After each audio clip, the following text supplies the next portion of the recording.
2 દિવસ પછી જિલ્લા વહીવટીતંત્ર જાગ્યું અને જિલ્લા વહીવટીતંત્રએ બ્લાસ્ટની તપાસ માટે કમિટીની રચના કરી. કલેક્ટરે ડિસ્ટ્રિક્ટ ફાયર ક્રેકર સેફટી કમિટીની રચના કરી અને મ્યુનિસિપલ કમિશનર, એસપી, નિવાસી અધિક કલેક્ટરને કમિટીમાં સ્થાન આપવામાં આવ્યું છે. શ્રમ અધિકારી, ખેડાના તમામ મામલતદાર અને ફાયર ઓફિસને કમિટીમાં સ્થાન અપાયું છે. ગેરકાયદે ફટાકડાનું ઉત્પાદન અને વેચાણ કરનારા લોકોની ઓળખ કરવાની મામલતદારને સૂચના અપાઈ છે. તો પોતાના વિસ્તારમાં ચાલતી ફેક્ટરીની વિગતો તલાટી પાસેથી મંગાવવામાં આવી છે. 7 દિવસમાં રિપોર્ટ જમા કરાવવા કલેક્ટરે આદેશ આપ્યો છે. આજ મુદ્દે સંવાદદાતા નિખિલ ભોઈ ફોનલાઈન પર જોડાઈ ગયા છે. નિખિલ, હવે તો રહી રહીને વહીવટીતંત્ર જાગ્યું છે અને કામે લાગ્યું છે. કમિટીની રચના કરવામાં આવી છે. કેવી કામગીરી, નિખિલ? જે અંકુર ચોક્કસથી જણાવીશ કે કપડવંજમાં ગેરકાયદેસર ફટાકડાની ફેક્ટરીમાં થયેલા પ્રચંડ વિસ્ફોટ બાદ આખરે ખેડા જિલ્લા વહીવટીતંત્ર હરકતમાં આવ્યું છે.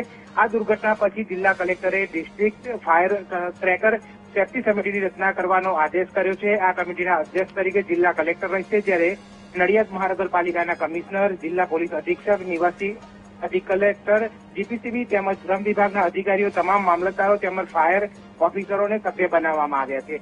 તમામ મામલતદારોને પોતાના વિસ્તારમાં પોલીસ, ફાયર અને જીપીસીબી સાથે સંયુક્ત રીતે તપાસ કરીને કાયદેસર અને ગેરકાયદેસર ફટાકડા ઉત્પાદન કરતા એકમો, ગોડાઉન અને વેચાણ કેન્દ્રોની ઓળખ કરી કાર્યવાહી કરવાનો આદેશ આપવામાં આવ્યો છે.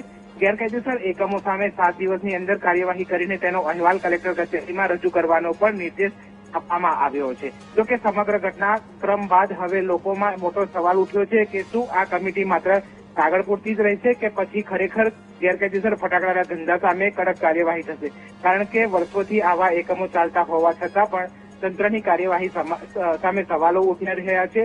હવે જોવાનું એ રહેશે કે કપડવંજની દુર્ઘટના બાદ રચાયેલી આ સેફટી કમિટી વાસ્તવમાં અસરકારક સાબિત થાય છે કે પછી અન્ય અનેક કમિટીઓની જેમ માત્ર કાગળ પર સીમિત રહેશે, તે જોવાનું રહ્યું. જી બિલકુલ નિખિલ, સમગ્ર માહિતી સાથે જોડાવા બદલ આપનો આભાર.